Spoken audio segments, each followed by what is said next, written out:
Il y a presque 2 ans, le 26 décembre 2022, l'ancien président de la Fédération de Russie, Dmitri Medvedev, publiait sur son compte Twitter d'hallucinantes prévisions pour 2023.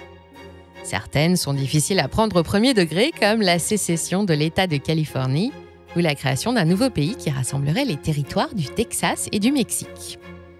D'autres sont déjà plus concrètes, comme la chute du système monétaire de Bretton Woods, le transfert des capitaux d'Europe et des États-Unis vers l'Asie et l'élection d'un certain Elon Musk à la présidence des États-Unis. Il n'est pas tombé très loin finalement.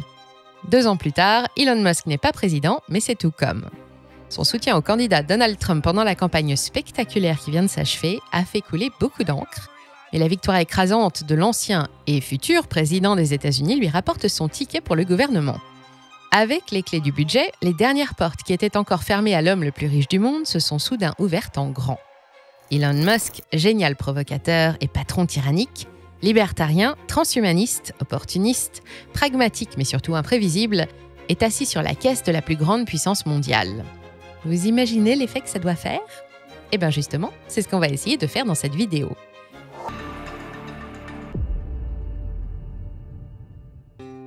Le 4 juillet 2026, les États-Unis fêteront le 250e anniversaire de leur indépendance. Pour l'occasion, le nouveau président Donald Trump a décidé d'offrir un cadeau original au pays, et totalement inédit, un projet qu'il prépare depuis des mois déjà, un gouvernement plus petit, plus efficace, plus souple, plus économe et allégé des lourdeurs bureaucratiques. Pour parvenir à un tel résultat, il a décidé de confier les clés de la compta à un comité consultatif qu'il a créé et annoncé le 12 novembre dernier, peu de temps après son succès aux élections. Ce comité, on en parle beaucoup, c'est le Doge. Toute référence avec la crypto-meme Dogecoin soutenue par Elon Musk est totalement pas fortuite. Le Doge, c'est le département pour l'efficacité gouvernementale et Donald Trump lui-même l'appelle déjà le projet Manhattan du siècle. Ce n'est pas un ministère, c'est un comité partenaire de la Maison-Blanche. Sa durée de vie est d'ailleurs déjà gravée dans le marbre. Le 4 juillet 2026, il devra avoir accompli sa mission, proposer les réformes à grande échelle qui s'imposent pour réduire la taille du gouvernement et au passage, économiser 2000 milliards de dollars. Pour ça, le Doge va devoir, je cite, « démanteler la bureaucratie gouvernementale, réduire les normes et les réglementations excessives, couper dans les dépenses inutiles et restructurer les agences fédérales pour à la fin sauver l'Amérique ». Trump en a confié les rênes à 2 entrepreneurs américains, 2 merveilleux Américains selon ses mots, dont son nouveau meilleur ami et meilleur soutien financier, Elon Musk. Si leur alliance est récente, elle paraît fonctionner. Les 2 hommes se sont trouvés et le fantasque patron de Tesla partage un certain nombre de valeurs avec le candidat républicain. D'abord, tous les 2 sont connus pour leur style de leadership peu orthodoxe et leur utilisation des médias sociaux pour communiquer directement avec le public. Ce sont aussi 2 technophiles qui partagent la même vision d'une Amérique toujours en avance technologique. Elon Musk devrait jouer un rôle clé dans les nouvelles initiatives autour de l'IA pour le gouvernement américain, ce qui s'aligne parfaitement avec l'ambition de Trump de maintenir la domination technologique des États-Unis. Trump est aussi présenté comme un président pro-crypto, ce qui plaît beaucoup à Elon. L'un comme l'autre partagent une vision favorable aux entreprises et soutiennent le monde des affaires. Pendant sa campagne, Trump a été le candidat des marchés et Elon Musk en quelque sorte leur plus gros représentant. Musk, c'est PayPal, Tesla, SolarRoof, SpaceX, Neuralink, OpenAI, que des succès commerciaux, scientifiques et populaires, mais aussi des centaines de millions de fans sur la planète, jusque sur Mars. Dans le petit monde des grands maîtres de l'économie, il fait figure d'épouvantail, de bizarrerie, un électron libre qui ne fréquente pas Davos et n'a pas de fondation caritative. À ceux qui s'interrogent sur l'influence de l'homme le plus riche de la planète, et certainement l'un des plus novateurs de ce siècle, sachez qu'il conseille déjà régulièrement les puissants. On ne compte plus ses visites à l'Élysée, ses rencontres avec les dirigeants des plus grandes puissances du monde ou les messages qu'il leur adresse directement depuis son compte X. En 2022, il avait directement répondu au tweet de Medvedev. En août dernier, il donnait des conseils à Keir Starmer, le Premier ministre britannique, sur la meilleure façon de gérer l'immigration et lui recommandait de protéger les bonnes minorités au prix d'une guerre civile. Fin octobre, il est intervenu au forum d'investissement de Riyad devant le prince saoudien Mohammed Ben Salman pour déconseiller les modèles d'intelligence artificielle américains, programmés pour être politiquement corrects et capables de dire des choses dérangeantes. Enfin, le 12 novembre, le voilà nommé officiellement le bras droit d'un autre multimilliardaire à la tête de la plus grosse économie mondiale. En matière d'influence, je ne vois pas de meilleure place. Pas étonnant que toute l'administration américaine tremble depuis l'annonce de son arrivée. Sa réputation de patron despotique et versatile, l'efficacité de ses méthodes de management et sa vision redoutable de la gestion d'un business long précédé, Et il faudra au moins ça pour économiser l'équivalent du PIB du Brésil. Quand il a repris Twitter en octobre 2022 par exemple, personne ne donnait cher du réseau social. D'abord à cause de ce nouveau nom, X, trop court, trop commun. Ensuite, parce que le réseau perdait déjà 4 millions de dollars par jour. Twitter lui a été vendu pour 44 milliards de dollars, une bien mauvaise affaire puisqu'un an après la vente, il a été réestimé à seulement 19 milliards de dollars. Mais Elon Musk a de grands projets pour son réseau social. Il veut en faire le concurrent direct de l'application chinoise WePay, une appli qui permet de chatter, mais aussi de payer, d'acheter tout et n'importe quoi, de réviser ses cours, de booker un rendez-vous chez le dentiste ou encore de faire une demande de papier d'identité. Il ajoute de nouvelles fonctionnalités sur le réseau, comme la vidéo, la recherche d'emploi ou l'accès à Grok, son intelligence artificielle réservée, autre nouveauté, à des abonnés payants, et la longueur des messages est désormais libre. Souvenez-vous, les tweets étaient limités à 140 mots. Elon Musk a aussi rapidement imposé sa vision libertarienne à son nouveau média. Sa politique de modération des contenus se résume à liberté d'expression maximale, réduction des bannissements et suppression des suspensions de comptes à vie, ce qui au passage a permis à Donald Trump de revenir sur X. Il en avait été exclu après l'attaque du Capitole en 2021. Pour rééquilibrer les comptes, Elon Musk coupe large. Dès son arrivée, le patron annule les contrats avec les sous-traitants, se sépare de 6 500 des 8 000 salariés de Twitter et propose une épreuve à ceux qui restent. Dans un mail aux allures d'ultimatum, il les appelle à rassembler leurs forces pour redresser Twitter.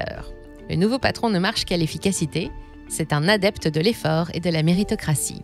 Il annonce des conditions de travail épuisantes, le mot exact qu'il emploie est « hardcore », et seuls les employés qui acceptent en connaissance de cause, les plus motivés et les plus courageux pourront venir au bureau le lendemain matin, les autres iront chercher leur chèque à la compta. Beaucoup de membres du staff démissionnent, puis d'autres sont rappelés, et enfin X se remet à embaucher au début de 2023. Face au mécontentement, Elon Musk lance un sondage en décembre 2022 pour savoir s'il doit rester PDG de X. Désavoué à 54%, il cède finalement sa place en mai 2023 à Linda Yaccarino. Pour autant, X n'est pas encore tiré d'affaire.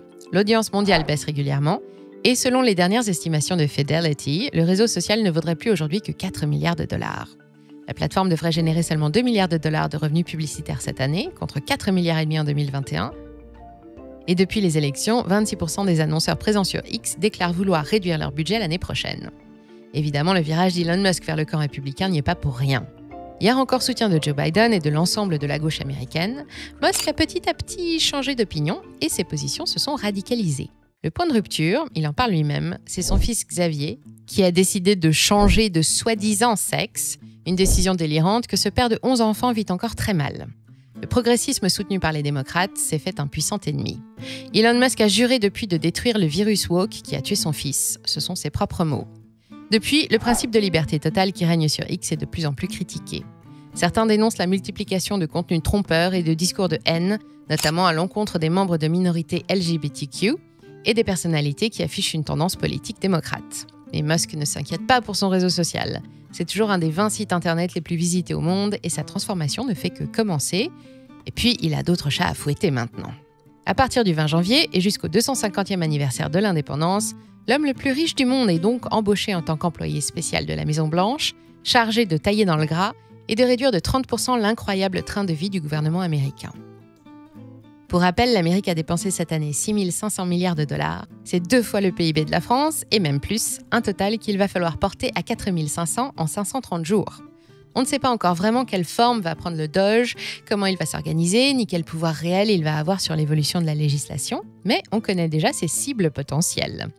Dans le viseur du Doge, des centaines de milliards de dollars de dépenses indues réparties sur 82 programmes sociaux, dont 81 milliards pour Medicaid et 47 milliards pour Medicare, qui prouvent l'existence de dysfonctionnements massifs dans la gestion des fonds publics. Il pointe aussi du doigt 5,4 milliards de dollars d'aide à des entreprises qui n'auraient pas dû en bénéficier. Mais le gros des économies va avant tout concerner le personnel de la bureaucratie américaine, que le Doge est chargé de démanteler et de restructurer. Il faut donc s'attendre à d'importantes vagues de licenciements dans la fonction publique dès le mois de janvier et à une forte hausse de la charge de travail, comme ça s'est passé chez Twitter en 2022. Actuellement, l'Amérique compte environ 2 millions de fonctionnaires. D'ordinaire, l'arrivée d'un nouveau président provoque environ 4 000 départs. Cette fois, on en prévoit 44 000 dès janvier. Autre cible de choix, les réglementations, en particulier celles liées à la protection de l'environnement, envers lesquelles Donald Trump s'est toujours montré sceptique. En février dernier, il affichait d'ailleurs clairement son hostilité aux véhicules électriques, qui sont trop chers et ne vont pas assez loin, avant de déclarer pendant sa campagne qu'il en avait conduit un et l'avait trouvé exceptionnel. Pas besoin de chercher loin pour savoir qu'il a fait changer d'avis. En matière d'environnement ou de durabilité, les opinions d'Elon Musk et celles du président divergent. Si aucun des deux ne croit à l'urgence climatique, Elon Musk est à fond sur le renouvelable et les énergies vertes. S'il parvient à convaincre le président que la transition énergétique est une occasion inespérée de surpasser la Chine, il aura carte blanche pour allouer aux sociétés du secteur, dont les siennes, une part plus importante d'argent public que Trump a promis aux pétrolières. Le camp adverse qui s'inquiète de cette alliance entre le président américain et l'homme le plus riche du monde ne manque pas de souligner le conflit d'intérêts et d'en déduire qu'il doit en exister beaucoup d'autres. Mais certains observateurs plus optimistes pensent sincèrement que Musk pourrait influencer positivement la politique environnementale de Trump, même si le DOGE est chargé de restructurer l'actuelle agence de l'environnement et lèvera en partie les obligations qui pèsent sur les exploitants de fossiles. Le grand patron veut absolument alléger leurs coûts de production, c'est une promesse de campagne. Identification et élimination des dépenses superflues, introduction de la culture de l'efficacité, meilleure intégration des technologies et recrutement de personnel hautement qualifié prêt à travailler 80 heures par semaine complètent la liste de ses objectifs. En gros, le DOGE va réaliser l'audit de l'administration américaine et préconiser des solutions, mais ensuite il faudra les faire accepter dans un environnement politique agité. Malgré ses ambitions, il ne pourra pas changer directement la manière dont le gouvernement gère les crédits alloués par le Congrès, ni réformer toutes les agences gouvernementales sans modification législative majeure, ce qui pourrait limiter son efficacité. Pendant ce temps, la dette fédérale continue de grimper et les dépenses du gouvernement fédéral ont augmenté de 44,6% sous le mandat de Joe Biden.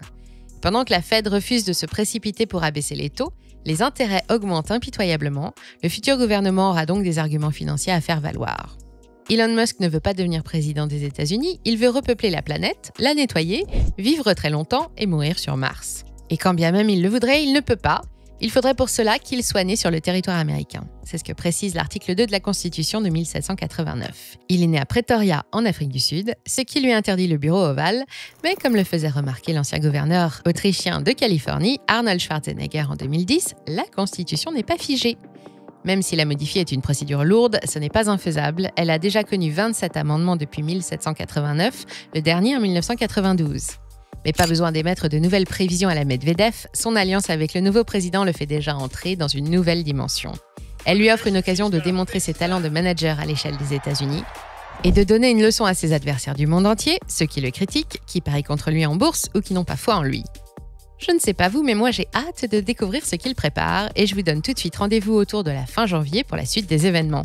En attendant, j'ai hâte de savoir ce qu'Elon vous inspire, s'il vous refile des boutons, si vous l'aimez quand même ou si vous l'aimez tout court, et de lire vos commentaires. Si cette vidéo vous a plu, pensez à la liker et à cliquer sur la cloche pour vous abonner. Merci à toutes et à tous pour votre fidélité, prenez soin de vous et je vous dis à très bientôt sur Money Radar.